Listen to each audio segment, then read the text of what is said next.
السلام علیکم ورحمۃ اللہ۔ اکثر لوگ سورہ فاتحہ پڑھتے ہوئے یہ چند بڑی غلطیاں کر بیٹھتے ہیں جس کی وجہ سے ان کی سورہ فاتحہ غلط ہو جاتی ہے اور نماز بھی فاسد ہونے کا خدشہ پیدا ہو جاتا ہے۔ جانیے وہ کون سی غلطیاں ہیں اور سورہ فاتحہ کو کیسے تجوید کے ساتھ پڑھیں جس سے ہماری نماز میں خشوع اور خضوع پیدا ہو اور ہماری نماز قبولیت کے درجے کو پہنچے۔ اس ویڈیو میں ہم انشاءاللہ سورہ فاتحہ کو تجوید کے ساتھ پڑھنا سیکھتے ہیں، تو چلیے شروع کرتے ہیں۔ اس سے پہلے کہ ہم سورہ فاتحہ کو تجوید کے ساتھ پڑھنا شروع کریں، آپ کے لیے ایک اہم بات، ایک اہم اصطلاح جاننا ضروری ہے، اور وہ یہ ہے کہ تجوید کے خلاف قرآن پڑھنا یا غلط پڑھنا یا بے قاعدہ پڑھنا، اس کو لحن کہتے ہیں۔ تجوید کی اصطلاح میں لحن غلطی کہا جاتا ہے، اور یہ جو لحن یا غلطی ہوتی ہے نا، یہ دو قسم پر ہے۔ ایک یہ ہے کہ ایک حرف کی جگہ دوسرا حرف پڑھ دیا، جیسا کہ الحمد کی جگہ الحمد، دو آنکھ والا ہا پڑھ لیا، یا ثا کی جگہ سین پڑھ لیا کہیں پر، یا ہا جو پتلا ہا ہوتا ہے اس کی جگہ ہا پڑھ لیا،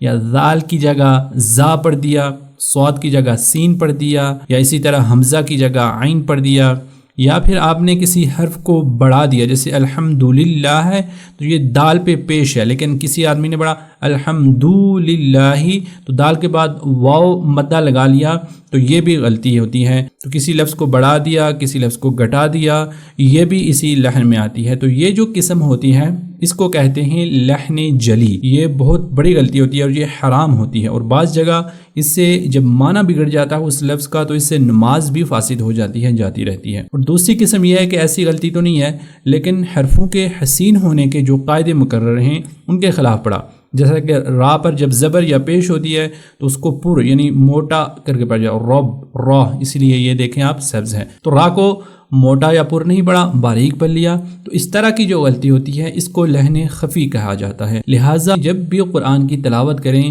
تو اس بات کو ذہن میں رکھنا چاہیے کہ تجوید کے اصولوں کو بہت زیادہ اہمیت دی، تاکہ اس کی وجہ سے ہماری جو تلاوت ہے اس میں کوئی ایسی غلطی نہ ہو جائے جو لحن جلی کی مد میں چلی جائے، اور جب ہم نماز میں ایسی تلاوت کریں گے، ایسی غلطی کریں گے تو ہماری نماز کے باطل ہونے کا خطرہ پیدا ہو جاتا ہے۔ تو آئیے پڑھتے ہیں، سیکھتے ہیں سورہ فاتحہ کو تجوید کے ساتھ تاکہ ہماری نمازیں درست ہو سکیں۔ اعوذ باللہ من الشیطان الرجیم، بسم اللہ الرحمن الرحیم، الحمد للہ رب العالمین۔ سب سے پہلی اور بڑی غلطی جو لوگ کرتے ہیں وہ یہ الحمد کی جگہ پڑھتے ہیں الحمد، یعنی جو دو آنکھوں والا ہا ہوتا ہے، موٹا ہا جو سینے سے نکالا جاتا ہے، تو یہ جو ہا ہوتا ہے یہ حلق، یعنی یہ آگے منہ سے آپ نے نکالنا ہے، ادنائے حلق سے نکالا جاتا ہے، لیکن وہ جو ہا ہوتا ہے وہ سینے کے پاس سے نکالا جاتا ہے۔ تو آپ نے اس کا خصوصی خیال رکھنا ہے کہ اس کو ہا کو اچھی طرح سے پڑھنا ہے۔ الحمد، اگر الحمد پڑھیں گے تو اس کا معنی ہوتا ہے تمام تعریفیں، الحمد پڑھیں گے تو وہ اس کا معنی بگڑ جائے گا، وہ کوئی لفظ ہی نہیں ہے عربی میں، تو الحمد نہیں پڑھنا، ہم نے الحمد پڑھنا ہے۔ دوسری غلطی للہ، یہاں پر دیکھیں لام کے اوپر کھڑا زبر ہے، ہم لوگ اکثر اس لام کھڑا زبر کو لمبا نہیں کرتے، الحمدللہ اس طرح پڑھتے ہیں، الحمدللہ، یعنی لام کے اوپر وہ صرف سمپل زبر پڑھ لیتے ہیں، لمبا نہیں کرتے اس کو، تو یہ بھی غلط ہے۔ للہ رب العالمین، را کے اوپر جب زبر یا پیش ہوتی ہے تو اس کو موٹا پڑھا جاتا ہے، تو یہ ہوگا رب العالمین۔ یہاں پر عالمین اس کو اچھی طرح سے لمبا کریں، جب ہم وقف کریں گے تو یا کے اوپر مد آ جائے گی، تھوڑا اس کو 3 سے 4 سیکنڈ کے لیے لمبا کرنا ہے، عالمین۔ دوسرا الرحمن الرحیم، یہاں پر اس را کے اوپر ایک تو ہم نے سختی سے اس کو پڑھنا ہے کہ اس کے اوپر شدہ ہے، اور دوسرا اس کو موٹا پڑھنا ہے، الرحمن الرحیم، مالک یوم الدین، مالکی، بعض لوگ اس کو مالکی یوم الدین پڑھتے ہیں، اس کو پڑھیں گے مالک یوم الدین، یہاں پر بھی مد کریں گے۔ ایاک نعبد، اکثر لوگ یہاں پر اس کو ایاک نعبد پڑھتے ہیں، ایاک، تو دیکھیں آپ یا کے اوپر یہاں پر شد ہے، تو شد یعنی سختی کے ساتھ پڑھنا ہے ہم نے، ایاک ایاک نعبد، اکثر لوگ یہاں پر اس کو پڑھتے ہیں ایاک نعبدو، نعبدو یعنی نون کے بعد وہ عین پڑھنے کے بجائے الف پڑھ لیتے ہیں، نون زبر الف نعبدو، تو یہ بالکل اس کا معنی ہی چینج ہو جاتا ہے، یہ ہوگا ایاک نعبد، نعبد عین کو اچھی طرح سے آپ نے ظاہر کرنا ہے، پتہ چلے کہ یہاں پر عین ہے، لوگ پڑھتے ہیں ایاک نعبد تو یہ غلط ہو جائے گا، ایاک نعبد و ایاک نستعین۔ اسی طرح یہاں پر بھی اس عین کو لوگ اکثر سکپ کر لیتے ہیں، پڑھتے ہیں نستعین، ایاک نستعین، تو نستعین اس طرح عین گلے سے عین نکالیں گے تب جا کر اس کا صحیح طور سے تلفظ ہوگا، اہدنا الصراط المستقیم۔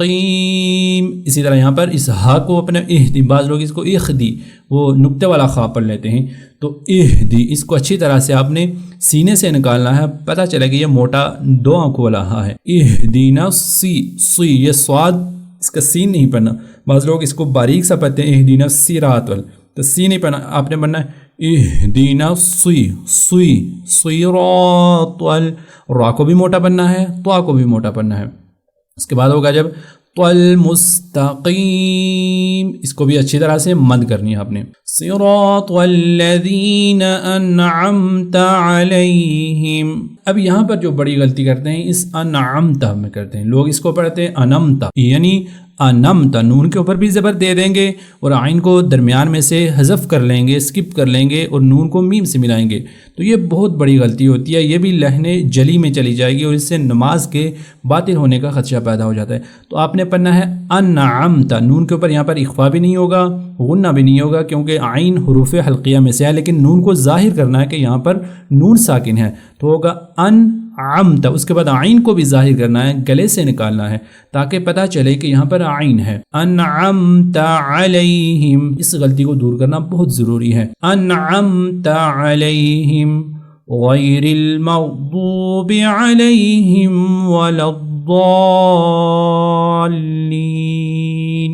اسی طرح اس غین کو موٹا بننا ہے، غیر المغضوب، اس کو بھی تھوڑا لمبا کرنا ہے، واو مدہ ہے، علیہم ولا الضالین، ضاد کے بعد یہ جو الف مدہ ہے اس کے اوپر اچھی طرح سے مد کرنی ہے، موٹا کرنا ہے، لین، اس کو بھی تھوڑا آپ نے لمبا کرنا ہے۔ تو سورہ فاتحہ کو اچھی طرح سے تجوید کے ساتھ پڑھنا بہت ضروری ہے، کیونکہ ہم ہر روز 5 وقتہ نماز میں ہر رکعت کے اندر سورہ فاتحہ لازمی پڑھتے ہیں، اور اگر ہماری سورہ فاتحہ کی تجوید ہی درست نہیں ہوگی تو پھر ہماری نمازوں کے قبول ہونے کے کیا چانسز ہوں گے، اس لیے سورہ فاتحہ کی تجوید، جن جن صورتوں کی تلاوت آپ نماز میں کرتے ہیں ان کی تجوید بالخصوص اچھی طرح سے کریں، تاکہ اس سے ایک تو ہماری نمازوں کے اندر خشوع اور خضوع پیدا ہوگا، اور دوسرا ہماری نمازیں بھی باطل ہونے سے بچ سکیں گی۔ ملتے ہیں آپ سے نیکسٹ ویڈیو میں، تب تک کے لیے اللہ حافظ۔